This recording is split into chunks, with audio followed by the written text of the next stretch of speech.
Jazakumullah, Profesor Jajang.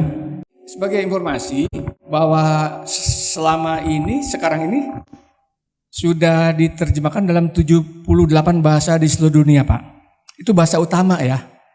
Yang sub-sub bahasanya enggak masuk ya.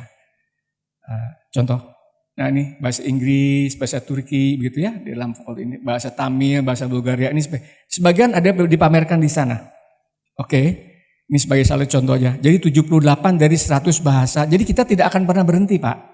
Juga termasuk update bahasanya. Next. Nah, karena sebagai contoh nih, bahasa Inggris itu diterjemahkan tahun 1917. Gitu. Kalau bahasa Belanda ini secara utuh ya. Kalau lembaran-lembaran terpisah itu sejak tahun 20-an sudah ada kan begitu. Dan bahasa Indonesia tahun 70 gitu. Bahasa Sunda dan bahasa Jawa insya Allah kita akan coba terbit tahun ini ya, insya Allah, mudah-mudahan. Sekarang kembali ke atas. Metode tafsir menurut Hadrat, nah ini Pak, tadi disebut Hazid ya. Karena itu sebetulnya kan dho, bukan zai, Hadrat. Cuma orang-orang sana susah berbicara dho gitu kan, z gitu. Ya, sebenarnya hadrat gitu Pak. Itu yang mulia atau pangersa atau bagindo kalau dalam bahasa Sumatera itu kan. Nah ini beliau menulis dalam buku Barakatul Doa itu 7 metode tafsir Pak ya. Ini saya sekilas saja. Yang paling utama adalah kesaksian dari ayat Quran itu sendiri. Jadi kalau ada tafsir yang bertentangan dengan ayat Quran, yang lain itu harus ditolak. Jadi sudah disampaikan oleh Pak Guma ya. Kemudian next. Tafsir dari Rasulullah SAW. Karena umat Islam harus percaya dan mengikuti penjelasan dari Nabi Muhammad SAW. Begitu.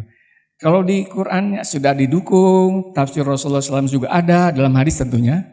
Tapi kalau dalam berbicara satu ayat dan tidak ada tafsir dari Rasulullah, maka harus dicari tafsir dari para sahabat Rasulullah SAW. Karena dijelaskan bahwa begini, para sahabat Rasulullah adalah pewaris pertama dari ilmu hakiki yang dimiliki oleh Nabi SAW. Allah Ta'ala memberikan berkat kepada mereka tentang yang harus mereka lakukan dan ajarkan. Nah, contoh misalkan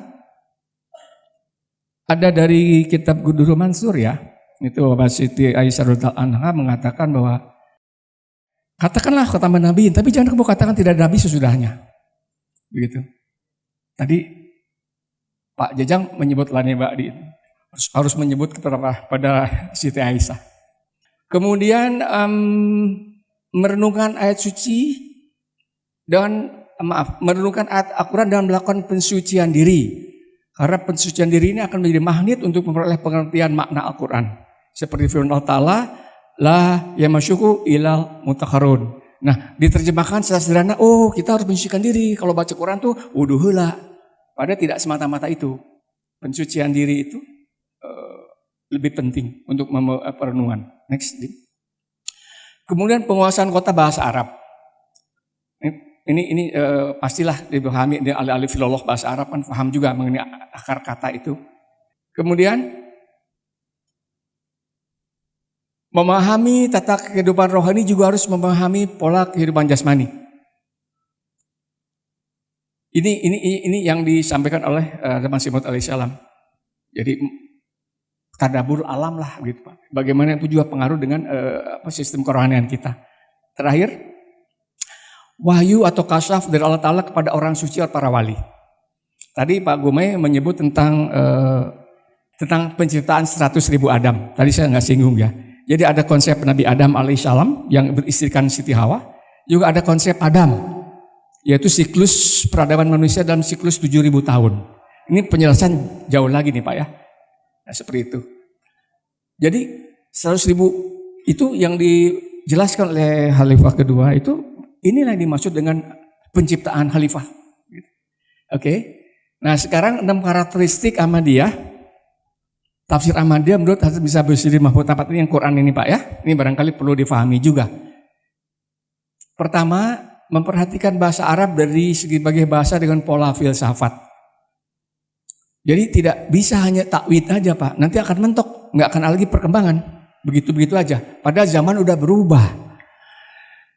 Ketika, maaf ya saya lompat, ketika dikatakan bahwa nutfah ketemu dengan ovum, itu menjadi penciptaan. Sekarang untuk menciptakan makhluk tidak lagi perlu pertemunya sperma dengan ovum, dengan cloning. Kan seperti itu. Nah ini saya tidak akan bicara itu ya, mungkin ada yang lebih ahli. Itu saya kan makanya dengan polasi filsafat. Setiap kata disusun dengan maksud tertentu. Akar kata dinyatakan untuk mencerminkan perasaan dan pengalaman yang mendasar serta mempunyai makna yang dalam. Ini salah satu karena. Ini saya singkat-singkat sesungguhnya, panjang dalam buku pengantar mempelajari Al-Quran itu. Nomor 2, penelaahan yang luas tentang Al-Quran dan pendalaman tentang ilmu istilah, langgam bahasa dan akar kata yang digunakan untuk memahami maknanya. Kan itu filologi Pak ya, seperti itu filologi. Oke. Setiap abad melahirkan ilmu dan pengetahuan baru. Ini nggak bisa dielakkan Pak. Tafsir Ahmadiyah ini yang saya katakan tadi ya. Ini kan beliau tuh tahun 20 tahun 30-an kan baru diterbitkan tuh.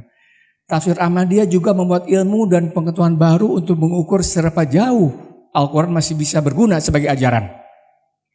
Kalau enggak akan jadi teks-teks mati aja Pak, tanpa bisa difahami. Karena orang juga dulu kan dilarang membaca terjemahan. Ada fatwa malah dari Syed Usman itu kan haram. Kan begitu, asal udah kiai bilang haram urus. Ngacir kabeh gitu kan. Seberapa jauh Al-Quran masih berguna sebagai ajaran, seberapa jauh Al-Quran telah bergerak dari masa lampau. Tafsir Ahmadiyah bebas dari rujukan Israiliyat. Jadi tidak lagi merujuk pada kitab-kitab Israiliyat ya. Memang ada beberapa yang menyangkut historis ya, ada. Fakta saat ini Bible telah dimuat dalam berbagai bahasa. Ya. Ini jutaan buku sudah dikeluarkan Pak. Memang dari dulu begitu Pak ya.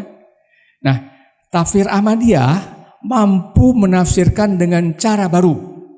Khususnya terkait penjelasan dan keterangan Bible serta sejarah kaum Bani Israel.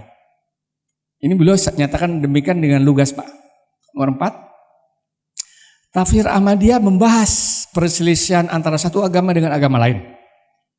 Membahas masalah kepercayaan, membahas upacara agama. Juga membahas cita-cita susila dan pendidikan sosial. Nah ini yang merupakan ajaran praktis Al-Quran. Next. Al-Quran merupakan kitab wahyu yang diantaranya berisi beberapa nubuatan. Membicarakan nubuatan tidak mungkin kecuali nubuatan itu telah sempurna. Karenanya tafsir Ahmadiyah mencantumkan nubuatan yang telah sempurna dan merupakan bukti penting bahwa Al-Quran itu adalah wahyu ilahi. Ini bukan cocokologi Pak. Karena tidak hanya teksnya kosong tapi harus ada empirikalnya. Next, terakhir. Tafsir Ahmadiyah membicarakan semua agama dan ideologi lain. Maka dalam bukunya itu pengantar pelajaran Al-Quran itu dibahas Pak. Sebetulnya kalau dari SAA itu sudah ada Pak.